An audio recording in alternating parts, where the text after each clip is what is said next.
కొన్నిసార్లు మనకి కొన్ని స్విచ్లు ఆన్ చేసినప్పుడే ప్రాబ్లమ్స్ క్రియేట్ అవుతా ఉంటాయి. అంటే కొన్ని స్విచ్లు ఆన్ చేసినప్పుడే ప్రాబ్లమ్స్ క్రియేట్ అవుతున్నాయి అంటే ఆ స్విచ్ కున్న కనెక్షన్ లో ప్రాబ్లం ఉండాలి, లేకపోతే ఆ స్విచ్ చేసినప్పుడు వెనక వైర్ స్లీవ్స్ ఊడిపోయి వెనక ప్రెస్ అవుతున్న ప్రాబ్లం క్రియేట్ అవుతాయి.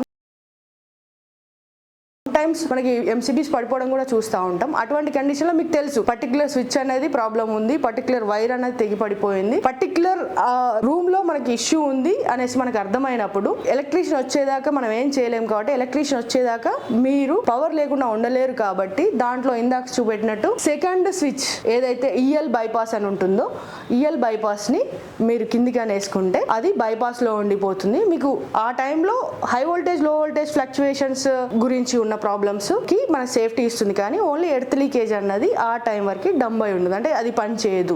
ఓన్లీ ఎర్త్ లీకేజ్ అన్న సేఫ్టీ అనేది పని చేయదు. మీరు మళ్ళీ సెట్ చేసుకున్నాక మళ్ళీ పైకి అనుకుంటే యాజ్ ఇట్ యూస్ గా పనిచేస్తుంది అనమాట.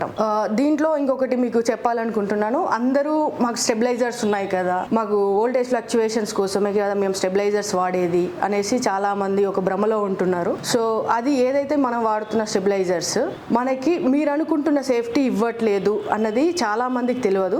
సో నేను ఒక రెగ్యులర్ బ్రాండ్ అందరూ మాక్సిమం వాడే బ్రాండ్ ఒక స్టెబిలైజర్ తీసుకొచ్చాను. దానికి మన దగ్గర మీకు ఇంతకు ముందు చూపెట్టినట్టు మన దగ్గర సింగిల్ ఫేజ్ డిమ్మర్ కూడా ఉంది, ఆటో ట్రాన్స్ఫార్మర్. అంటే దాంట్లో ఆటో ట్రాన్స్ఫార్మర్ మీరు క్రాస్ చెక్ కూడా చేయొచ్చు. ఈరోజు అందరూ త్రూ ఏంటి వీళ్ళు ఏం చెప్తున్నారు అనేసి ప్రతి ఒక్కరు రీచెక్ చేస్తున్నారు. మీరు కూడా రీచెక్ చేయండి. ఆ డిమ్మరు నథింగ్ బట్ మన ఆటో ట్రాన్స్ఫార్మర్ వోల్టేజ్ ని హై చేసి లో చేసి చూపెట్టడానికి యూజ్ చేస్తాము. దాని త్రూ నేను మీరు నమ్ముతున్న నెంబర్ ఆఫ్ ఒక ఇంట్లో నేను అంటే మా ఇంట్లో కూడా నేను ఇంతకుముందు నేను ఎలక్ట్రికల్ ఇంజనీర్, నాకు నా నాలెడ్జ్ నేను గెయిన్ చేయకముందు మా ఇంట్లో కూడా ఒక 4 స్టెబిలైజర్స్ ఉంటుండే. ఒక వాషింగ్ మిషన్ కి, ఫ్రిడ్జ్ కి, టీవీకి అండ్ ఏసీకి, ఈ 4టికి పక్కా స్టెబిలైజర్స్ మ్యాండేటరీ అనమాట. ఎందుకంటే ఇవి కాస్ట్లీ ఎక్విప్మెంట్. ఇది మీరు ఒక ₹1,00,000 పెట్టి ఒక టీవీ కొన్నప్పుడు 3,000 4,000 5,000 పెట్టి ఒక స్టెబిలైజర్ దానికి సేఫ్టీగా పెట్టడానికి ఎక్కువ ఆలోచించరు. ఎవరైనా అంతే. ఒక కామన్ పర్సన్ మెంటాలిటీ అలా ఉంటుంది. ఒక 50,000 పెట్టి ఏసీ పెట్టుకున్నప్పుడు దానికి ఒక 5,000 పెట్టి సేఫ్టీ పర్పస్ లో స్టెబిలైజర్ పెట్టుకోకుండా ఉండరు. సో ఆ బేసిస్ లో వాళ్ళు సేల్స్ చేస్తున్నారు. బట్ మీకు ఏదైతే వాళ్ళు చెప్తున్నారో అది రాంగ్.